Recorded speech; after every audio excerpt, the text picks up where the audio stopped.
So we've got an update by Nyaya Walter Magaya. Walter and his wife Tenda will be back in court on the 26th of January 2026 for indictment. Let me just break it down for you kuti chichinombonzi indictment because tingatozorasana ipapapa.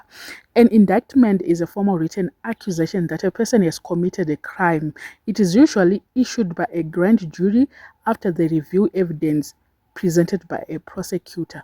Key points to note: it is not a conviction. It's only a charge. It means there is probable cause to believe the person committed the crime.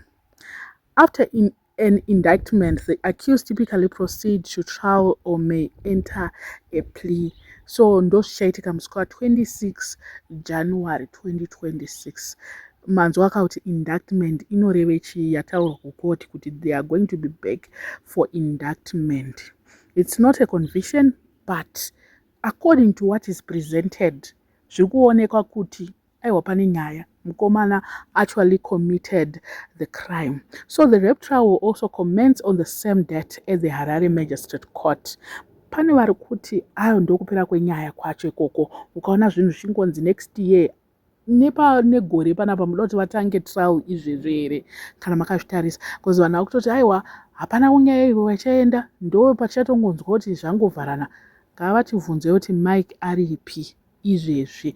Ana Mike nezuro aingosekenyeka mukoti tikafunga kuti pamwe vari kunyatsoziva vane confidence yekuti nyaya yavo hapana kwairi kuenda, but they were slapped with 12 years. Kana vembudzi vari mujeri izvezvi, what about vari kupomerwa kurepa?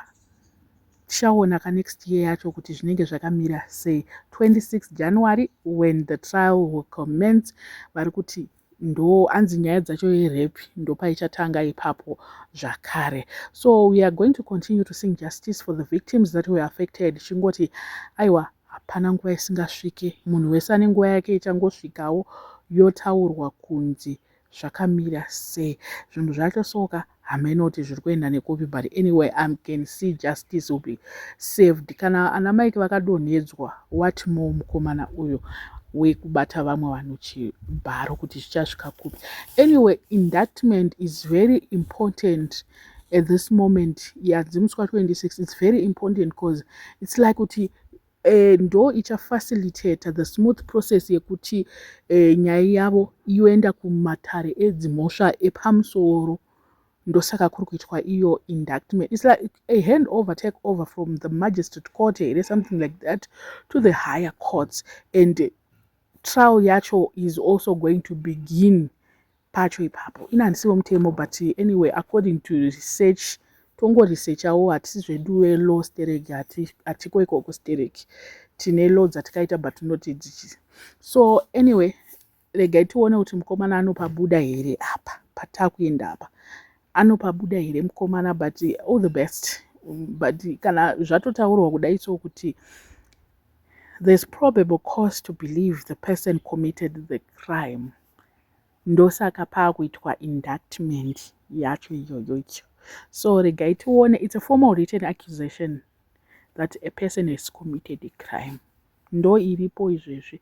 Regai timirire trial muna January, tonyatsoti 2026 ichitanga January, tichitangawo tichiona everyday kuti zvinhu zvafamba sei, zviri kufa. Iyo tiri kunyatsozoiteerera chaizvo chaizvo, tinenge tirimo.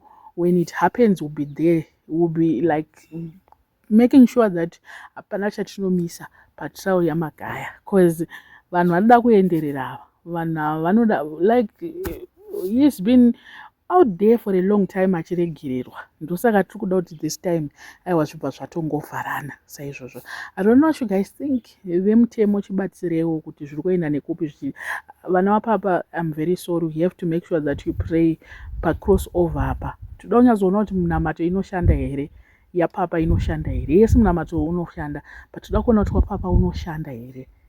Ndo watiri kuda kuedza kuti uri powerful kusvika papi. Ngavatonamata zvakasimba, otherwise it's not looking good. Ndo zvatingangotaura. Vanogona kukusiya zvako so vachikuita watch over, vachikuona vachiona kuti zviri kuita here zvapa, like wozongoti one day vanozongokubata, and kana wapinda no returning, no, vanobva vatonyatsoku Isapa corner chaipo. I don't know what you guys think. Let me know in the comment section. What are your thoughts? By subscriber, please make sure that you are subscribed, and see you in my next video.